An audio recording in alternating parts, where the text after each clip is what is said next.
नमस्कार मित्रों। तो आप यहाँ पे देख सकते हैं हम रफ डायमंड है उसका एनालिसिस कर रहे हैं। आज मैं वीडियो में आपको बताऊंगा कि कोई भी रफ डायमंड स्टोन्स अगर आपको परचेस करने हैं तो आप कैसे कर सकते हैं। तो भैया सबसे पहले आपको डायमंड है उसमें इम्प्योरिटीज क्या आती है यानी कि अशुद्धता क्या आती है उसके बारे में नॉलेज होना चाहिए। उसके बाद रफ डायमंड स्टोन्स आप परचेस करने जाए तो आपको वो भी मालूम पड़ना चाहिए कि भैया वो रफ डायमंड स्टोन्स है वो मार्केट में किस रेंज से सेलिंग होते हैं या फिर मार्केट में जो उसका प्राइस वैल्यूएशन चल रहा है वो कितना चल रहा है।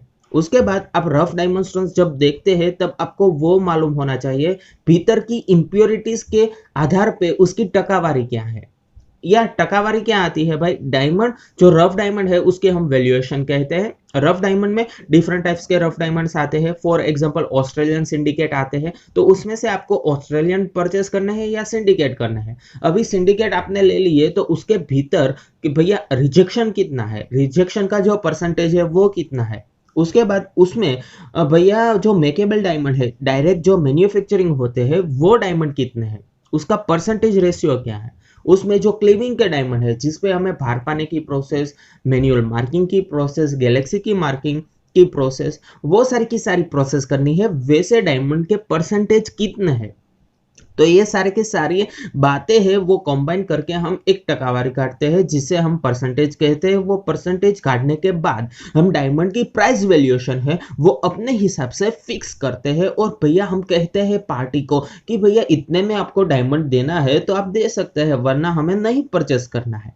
तो वो एक इजी मेथड हो जाती है। अगर आप एक माइंड से क्लियर हो जाए कि भैया इसमें से तो मैं एसॉर्ट करके इतना तो नंबर निकाल ही दूंगा और उसका मैन्युफैक्चरिंग करके इतना तो मैं सेलिंग कर ही लूंगा और इसमें से मुझे प्रॉफिट तो मिलेगा ही मिलेगा, तो वैसे डायमंड है वो ही अक्सर आपको परचेस करने चाहिए।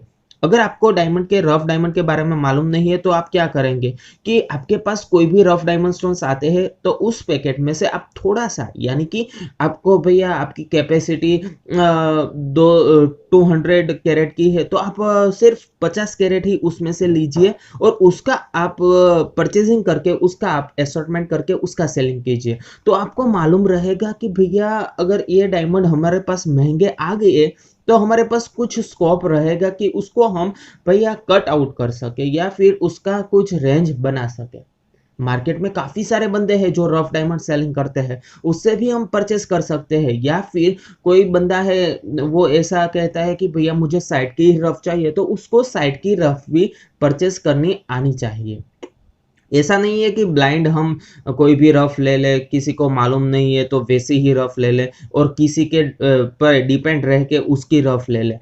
आपको मालूम होना चाहिए कि भैया मेरे पास ये रफ स्टोन आया है वो मार्केट में कितने भाव में सेलिंग होगा, मैं अगर इसका मैन्युफैक्चरिंग करूंगा तो मैं कितना मुनाफा इसमें से बना सकूंगा। तो ये सारी की सारी बातें आप पे डिपेंड रहती है, आपके टैलेंट पे डिपेंड रहती है और आपके जो मेहनत है उस पे ही डिपेंड रहती है। क्योंकि रफ डायमेंशन से सब लोग खरीदते हैं, सब खरीदते हैं, सब कमाते हैं तो ही लोग वापस आएंगे ना फिर से परचेस करने के लिए।